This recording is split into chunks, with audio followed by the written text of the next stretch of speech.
অসুস্থ থাকলে বোঝা যায় সুস্থতা আল্লাহর কত বড় নিয়ামত। এতটা অসুস্থ শরীরটা এখন যে কোনো কিছুই যেন করতে ইচ্ছা করে না। আসসালামু আলাইকুম, কেমন আছেন সবাই? আলহামদুলিল্লাহ আমরা সবাই ভালো আছি। প্রতিদিনের মতো ছোট্ট একটা ব্লগ নিয়ে আপনাদের সবাইকে স্বাগত। শরীরটা খুবই অসুস্থ, মানে কোনো কাজই করতে পারছি না, রান্নাটাও ঠিক মতো করে স্বামী সন্তানকে খাওয়াতে পারছি না। কিন্তু আলহামদুলিল্লাহ আমার এমন একটা হাজব্যান্ড আল্লাহ তাআলা আমাকে দিয়েছে যে মানে খুবই খারাপ লাগতেছিল। তখন সে বলল যে আমি রান্না করে দিচ্ছি, বা কী করতে হবে বলো। মানে কাটাকাটিটাও আমি করতে পারছিলাম না। তখন শাকগুলা সে সুন্দর করে দেখলাম চাকু দিয়ে কেটে এত সুন্দর করে কেটেছে, ছোটো ছোটো করে টুকরো টুকরো করে ফেলেছে একদম ঘি কাঞ্চন শাকগুলাকে। তারপর নিজে সুন্দর করে পেঁয়াজ কেটে রসুন কেটে শাকগুলা ভাজি করছে, এদিকে দুধও জাল দিচ্ছে। মানে রাতের রান্নাবান্না যেটা আর কি আমাকে করতে দেয় নাই, বললো তুমি রেস্ট করো, আমি রান্না করছি। কিন্তু কতদিন আর রেস্ট করবো, আসলে অসুস্থ থাকার কারণে প্রায় অসুস্থ হয়ে থাকতে হয়, প্রায় রান্না করতে পারি না বা রান্না করতে ইচ্ছা করে না। বাইরে থেকে খাবার এনে খেতে হয়, বা আপনাদের ভাইয়া মাঝে মাঝে আমাকে এরকম একটু হেল্প করে দেয়। এভাবেই দিন যাচ্ছে বা দিন পার করছি। কি করব, পেট থাকলে তো খেতেই হবে। যে আর আমার ছোট একটা বাচ্চা আছে, তাকে তো ঠিকমতো খাওয়াতে হবে। এমনও অনেক হচ্ছে যে তাকেও আমি ঠিকমতো খাওয়াতে পারছি না, তাকেও যে একটু যত্ন করব ভালো করে সেটাও করতে পারছি না। কিছুই করার নাই, তারপরও দিন কেটে যাচ্ছে।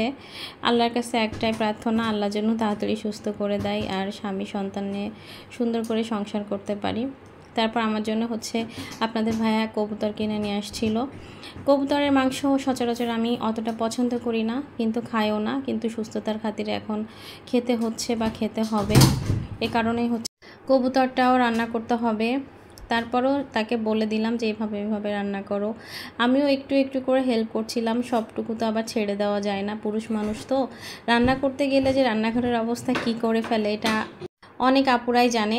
যেসব আপুদের হাজব্যান্ডরা একটু হলেও তাদের হেল্প করে বা কিচেনে মাঝে মাঝে ঢুকে, তারা খুব ভালো করেই জানে যে হাজব্যান্ডরা কিচেনে ঢুকলে রান্নাটা করে ঠিকই, কিন্তু পরবর্তীতে যে রান্নাঘরের অবস্থা কি করে ফেলে সেটা পরিষ্কার করতে গেলে জীবন একদম শেষ। তো যাই হোক, আমিই কবুতরটা রান্না করেছিলাম, তাকে আর রান্না করতে দেই নাই। যেহেতু সব কিছু রেডি করা ছিল, আমি বললাম ঠিক আছে আমি করে ফেলছি। তুমি যেটুকুনি করেছো সেটুকুনি আলহামদুলিল্লাহ আমার কাছে অনেক বড় পাওয়া।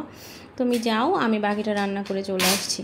যারা সুস্থ আছেন আসলে তারা আল্লাহর কাছে বেশি বেশি করে শুকরিয়া আদায় করবেন যে আল্লাহ আপনাদের সুস্থ রেখেছে।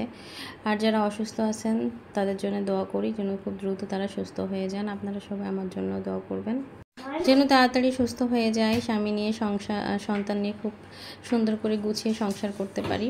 আর আগে আমরা গ্রামে যে কবুতরটা আসলে খেতাম, সেই কবুতরের মাংসটা এত মজা হতো, সেটা আসলে বলার মতো না। আমি বিয়ের পরে দেখেছি আমার শাশুড়ি আম্মা কবুতর অনেক পালতেন, আর সেখানে বাড়ি গেলেই তিনি কবুতর খাওয়াতেন আমাদের। কিন্তু যে একটা টেস্ট ছিল, এখনকার কেনা কবুতরের জন্য সেরকম স্বাদ পায় না, কেন জানি না। এটা আমার মনের সমস্যাও হতে পারে, আবার অন্য কোনো সমস্যাও হতে পারে। তো চেষ্টা করেছিলাম কবুতরটাকে একদম ঝোল ঝোল বেশি রেখে রান্না করব, কারণ রুগীদের খাবার তো বেশি মশলা দেওয়া যাবে না। অনেকটা কমিয়ে মশলা দিয়েছি এরকম দেখাচ্ছে, কারণ সব বাটা মশলা দিয়েছি, তো এই জন্য মনে হচ্ছে মশলার পরিমাণটা একটু বেশি, কিন্তু আসলে আমি অনেক অল্প মশলা দিয়েই রান্না করেছিলাম। তো কবুতরটা ভালো করে কষিয়ে নিয়ে ঝোলের পানি দিয়ে তারপর হচ্ছে এটা আমি নামিয়ে ফেলবো, একটু ঝোল ঝোলই রাখবো। তো যাই হোক, আপনারা সবাই ভালো থাকবেন, আমাদের জন্য দোয়া করবেন। আল্লাহ হাফেজ।